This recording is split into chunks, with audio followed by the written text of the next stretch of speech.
ஓம் நமச்சிவாய. மாணிக்க வாசகர் எழுதிய திருவாசகம் 95 வரிகள், மொத்தம் 51 தலைப்பு, 658 பாடல். சிவபுராணம் என்பது திருவாசகத்தின் முகப்பு ஓவியமாக திகழ்ந்து கொண்டிருக்கிறது. திரு என்றால் அழகு, விரும்பப்படுதல் என்று அர்த்தம். வாசகம் என்றால் வாய்மொழி, அதாவது திருவாசகம் என்றால் அழகிய திருவாய்மொழி என்று அர்த்தம். சிவபெருமானை பற்றி மாணிக்கவாசகர் எழுதிய பாடலுக்கு 10 வரிகளுக்கு அதற்கான விளக்கத்தை உங்களிடத்தில் நான் சமர்ப்பிக்கின்றேன்.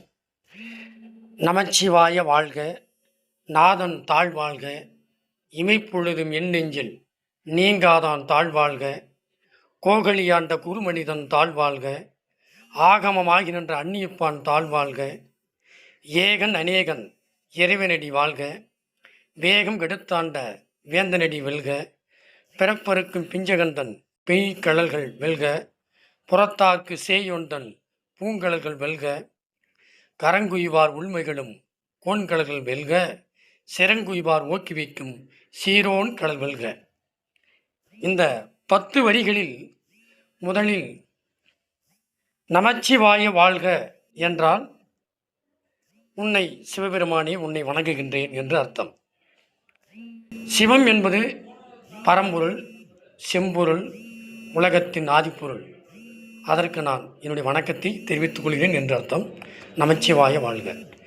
நாதன் தாழ் வாழ்க என்றால் உன்னுடைய திருவடியை வணங்குகின்றேன் என்று அர்த்தம். கோகலியாண்ட குருமனிதன் தாழ் வாழ்க. கோகலி என்றால் திருப்பெருந்துறை. அந்த திருப்பெருந்துறையில் ஆட்சி செய்து கொண்டிருக்கின்ற சிவபெருமானி வாழ்க என்று அர்த்தம். ஆகமம் ஆகி நின்று அன்னிப்பான் தாழ்வாழ்க. ஆகம் என்றால் ஞானத்தின் உட்பொருள்.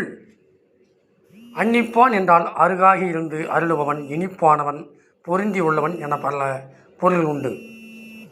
நினைப்பவர் நெஞ்சோடு பொருந்தி மனத்துள் தித்திப்பு சுவையை ஊட்டும் திருவடி தாமரைகள் வாழ்வதாக என்று அர்த்தம். ஏகன் அநேகன் இறைவனடி வாழ்க. மூல முதல்வளாகிய சிவப்பரம்பொருள் ஒருவனே. அவனை ஆக்கல், காத்தல், அழித்தல், மறைத்தல், அருளல் என் ஐந்தொழில் காரணமாக சதாசிவன், மகேஸ்வரன், ருத்திரன், திருமால், பிரமன் என பல உருவ பெயர்களுடன் விளங்குகிறான். இப்படிப்பட்ட பெருமான் திருவடி தாமரைகள் இணைகள் வாழ்வதாக, வாழ்விப்பதாக. வேகம் கெடுத்தாண்ட வேந்தனடி வெல்க. மனித மனம் எதையும் அடைய ஆசைப்படும். ஆசைப்பட்டதை அடைய அவசரப்பட்டு வேகம் காட்டும், விரைவாக செயல்படும். வேகம் விவேகத்துக்கு தடையாகும். இப்படி வேகமாக செயல்படுவது இறை அருளை சிந்திக்க தடையாகிவிடும். அமைதியான மனம்தான் ஆண்டவன் கோவிலாக இருக்க இயலும்.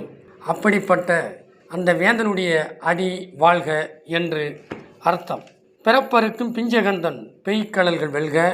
அவரவர் செய்த வினைக்கு ஏற்ப பிறவியை வாய்க்கிறது என்பது ஆண்டோர் வாக்கு. உயிர்களை பற்றும் ஆசையும் பாசமும் சங்கிலி தொடர் போல வரும் பிறவி துயருக்கு காரணமாகின்றன. பிறவி பெருங்கடல் என்பார் திருவள்ளுவரும். இந்த துன்பக்கடலில் இருந்து விடுபட்டு கரையேற இறைவன் துணை வேண்டும். வேகம் கெடுத்தாண்ட வேந்தனே பிறவி துயிர் கடவும் பிறப்பு அறுக்கவும் உதவுவான் என்பதால் அப்பெருமான் திருவடியில் வெற்றி பெறுக. புறத்தார்க்கு சேயொன்றன் பூங்கழல்கள் வெல்க. புறத்தார்க்கு என்பதற்கு புறம் என்றால் வெளியே, அகம் என்றால் உள்ளே. உள்ளம் பெருங்கோயில் ஊனுடம்பு ஆலயம் என்பார் திருமூலர். உள்ளத்துள்ளே இறைவன் இருக்கின்றான். இது தெரியாமல் புரியாமல் அவனை வெளியே இங்கெங்கே தேடுபவர்கள் எல்லாம் புறத்தார்கள், வெளியார்கள்தான். இவர்கள் பாச வலைப்பட்டு பரிதவிப்பார்கள். இவர்கள் இறைவன் அருள் எளிதாக கிடையாது. பூங்கழல்கள் என்றால் அவருடைய தாமரை போன்ற பாதங்கள், மென்மையான பாதங்கள் என பொருள் கொள்ளலாம். அவருடைய அந்த பாதம் வாழ்வதாக என்று அர்த்தம் கொள்ள வேண்டும். கரம் குவிவார் உள்மைகளும் கோன்கழல் வெல்வ. கரம் குவிவார் கைகூப்பி வணங்கி துதிப்பவர்கள் உள்ள மகிழும். உள்ளத்துள்ளே மகிழ்ந்து குடியேறி அவர்களை மகிழ்ச்சியில் ஆழ்த்துவார்.